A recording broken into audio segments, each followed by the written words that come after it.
नमस्ते दोस्तों, उम्मीद करती हूँ कि आप सभी अच्छे होंगे। Welcome back once again to this learning point, जहाँ मैं कियारा आप लोगों की तरह ही क्लास 10th की एक स्टूडेंट कोशिश करूँगी एज अ फ्रेंड और फेलो क्लासमेट आपकी पढ़ाई में हेल्प करने की। आज हम पढ़ने वाले हैं क्षितिज के काव्यखंड की लास्ट कविता कन्यादान, जिसे लिखा है ऋतुराज नामक कवि ने। कविता शुरू करने से पहले अपने कवि के बारे में भी थोड़ा बहुत जान लेते हैं। कवि ऋतुराज का जन्म सन 1940 यानी 1940 में भरतपुर में हुआ, जो कि राजस्थान में है। उन्होंने वहीं जयपुर में राजस्थान विश्वविद्यालय से इंग्लिश लिटरेचर में एमए किया और 40 ईयर्स तक 40 सालों तक उन्होंने इंग्लिश लिटरेचर में अध्यापन का काम किया।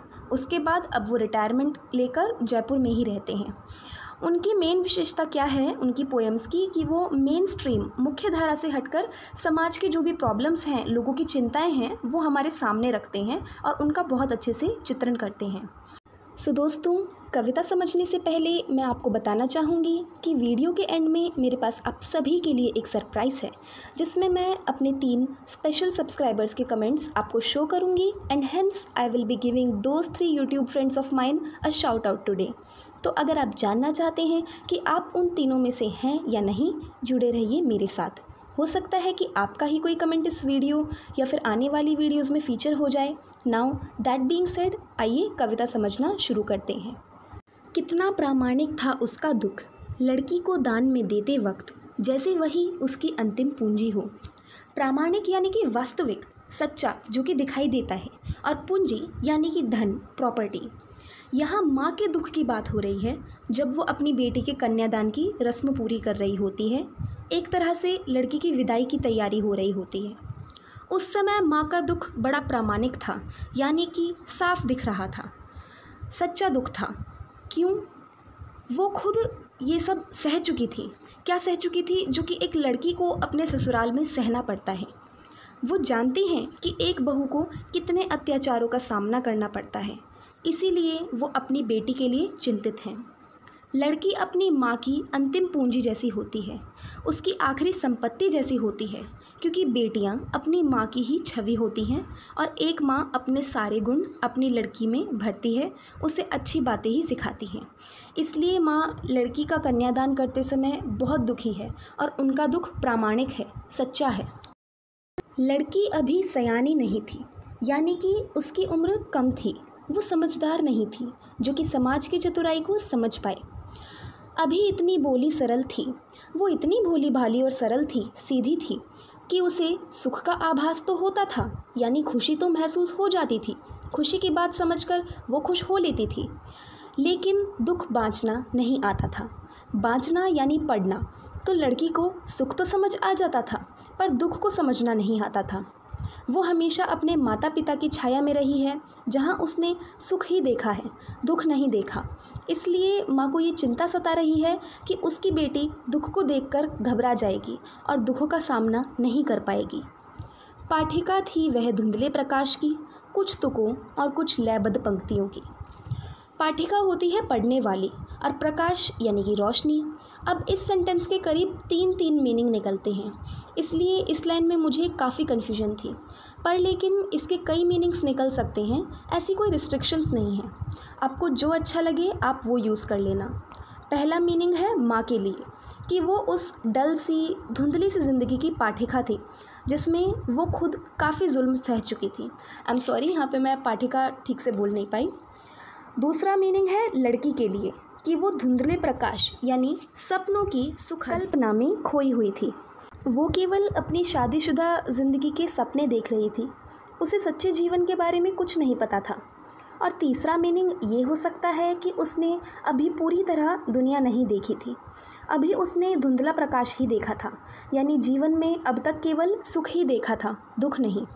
टू बी ऑनेस्ट, मुझे तीसरा ऑप्शन ज़्यादा पसंद आया, पर आपको जो सही लगे आप वो करो। अब आप मुझे कमेंट करके बताओ कि आपके टीचर ने इस लाइन का क्या मीनिंग बताया और आपको इन तीनों ऑप्शंस में से कौन सा मीनिंग बेस्ट सूटेबल लगता है। नेक्स्ट लाइन है कुछ तुकों और कुछ लयबद्ध पंक्तियों की। इसकी भी 2 मतलब हो सकते हैं। पहला कि लड़की अभी तुक या फिर लय में बंधी यानी राइमिंग लाइन्स ही पढ़ सकती थी, पूरी कविता नहीं, यानी वो लोगों को पूरी तरह से समझ नहीं पाती, वो इतनी भोली भाली है। एक और मीनिंग ये भी निकल कर आ रहा है कि लड़की अभी कम उम्र की थी, इसलिए कुछ पढ़ना सीख ही रही थी। एक और मीनिंग बताऊं तो ये हो सकता है कि शायद अब लड़की को समाज के तुकों यानी तर्कों का सामना करना पड़ेगा और उनकी बनाई परंपरा और उसूलों के कारण दुख सहना पड़ेगा। अब आप लोग ही मुझे बताइए कि बेस्ट ऑप्शन आपको कौन सा लगता है, या फिर आपकी मैम ने इस लाइन का क्या मीनिंग बताया है। अब माँ ने कहा, पानी में झांककर अपने चेहरे पर मत रीझना।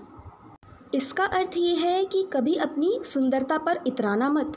ये सुंदरता पानी की तरह अस्थाई है, जैसे पानी बहते बहते रूप बदल लेता है, वैसे ही ससुराल वाले भी जल्द ही अपना रूप बदल लेंगे, वो भी अपना रूप बदल सकते हैं। इसलिए खुद के सौंदर्य के भ्रमजाल में मत फंसना, माँ लड़की को सीख देती है। आग रोटियां सेकने के लिए है, जलने के लिए नहीं। यहाँ ऋतुराज जी समाज की एक कुरीति की ओर संकेत कर रहे हैं। कौन सी? आपने तो सुना ही होगा ना, कितने केसेस आते हैं कि दहेज की लालसा पूरी ना होने पर कैसे ससुराल वाले बहू को जलाकर मार देते हैं। कई बार वधू खुद ही दुखी होकर सुसाइड कर लेती है, खुद को आग में जला डालती है। इसलिए माँ उसे बोलती है कि आग से खाना पकाना पर कभी उसमें जलना नहीं, ससुराल वालों के अत्याचारों का डटकर सामना करना, दुखी होकर आत्महत्या नहीं करना। वस्त्र और आभूषण शाब्दिक भ्रमों की तरह बंधन है स्त्री जीवन के। इसमें माँ बेटी को बताना चाहती है कि किस तरह ससुराल वाले नई नई शादी होने पर बहू को खुश करने के लिए कपड़े और जेवर देते हैं, पर ये सब एक स्त्री को वश में करने के लिए होते हैं ताकि वो उनकी बात माने। इसलिए ये एक नारी के जीवन के बंधन है। शाब्दिक भ्रम यानी मीठी बातों से फंसाना। इसलिए माँ लड़की को कहती है कि मीठी मीठी बातों में फंसना मत, उनकी असलियत को समझना। इस तरह से माँ ने लड़की को एडवाइस दी है। अब विदाई के समय एंड में माँ अपनी बेटी को क्या सलाह दे रही है। माँ ने कहा, लड़की होना पर लड़की जैसी दिखाई मत देना, यानी कि एक लड़की की तरह घर के सारे काम करना, सबका ख्याल रखना, पर लड़की जैसे दिखाई मत देना, यानी किसी लड़की की तरह कमज़ोर और कोमल मत बनना। अत्याचार के खिलाफ आवाज़ ज़रूर उठाना। एक्चुअल में गाइस समाज ने ये मजाक बना दिया है कि ये तो लड़की है, लड़कियों का काम क्या होता है, रोना, कमज़ोरी, अपने लिए लड़ नहीं सकती। तो माँ कह रही है कि तुम उन लड़कियों की तरह मत बनना, तुम अत्याचार बिल्कुल मत सहना, लड़की की तरह घर के सारे काम करना, पर लेकिन लड़की की तरह कोमल बिल्कुल मत बनना। तो दोस्तों, इसी के साथ हमारा काव्यखंड ख़त्म हो गया और साथ साथ पूरा रीडर का रिवाइज्ड सिलेबस भी। उम्मीद करती हूँ कि आपको कन्यादान कविता समझ आ गई होगी। अगर आपको मेरे समझाने का तरीका पसंद आया हो तो आपको पता ही है क्या करना है। इस वीडियो को एक बिग थम्स अप देना है, दोस्तों के साथ शेयर करना है और नीचे कमेंट सेक्शन में अभी की अभी मेरे लिए एक कमेंट डालना है कि आपको वीडियो कैसी लगी। हो सकता है कि आपका कमेंट मुझे पसंद आए तो मैं उसे नेक्स्ट वीडियो में एक शाउट आउट ज़रूर दूँ। नाउ दैट बीइंग सेड, हमारी कविता भी पूरी हो गई है, तो अब हम शाउट आउट्स की तरफ बढ़ते हैं। यहाँ पर मैं उन 3 स्पेशल सब्सक्राइबर्स और अपने यूट्यूब फ्रेंड्स के कमेंट्स आपको शो करूँगी जिनकी बातें मेरे दिल को छू गई बिल्कुल। आइए देखते हैं। First of all, Shagun from English lectures. Guys, I request you please इनका भी चैनल ज़रूर चेकआउट कीजिए। Shagun, what you are doing is really great, I am really impressed with your efforts. हम में सच में बहुत सिमिलैरिटीज़ हैं, आपसे सुनकर मुझे बहुत अच्छा लगा। Then I would like to give a shout out to Kashish, जिनको हिंदी पसंद नहीं थी पर लेकिन मेरी वीडियो देखकर उन्हें काफ़ी अच्छे से समझ आ गया। Thank you Kashish for your well wishes. मुझे ये सुनकर बहुत अच्छा लगा कि आप भी चाहते हैं कि ये चैनल हाईएस्ट पीक तक पहुँचे। Next shout out to Rumi Ahmad. Thank you so much Rumi, आपका कमेंट मुझे बहुत अच्छा लगा and yes, I will keep it up and I will bring more Hindi videos for you guys. Thank you so much to Shagun, to Rumi and to Kash, and thank you to all of you guys जो कि मेरी videos को देखते हैं और इतने sweet comments करते हैं। मुझे बहुत अच्छा लगता है आप सभी से सुन के। तो अब आप लाइक कीजिए, शेयर कीजिए, सब्सक्राइब कीजिए। Thanks for watching guys, bye bye.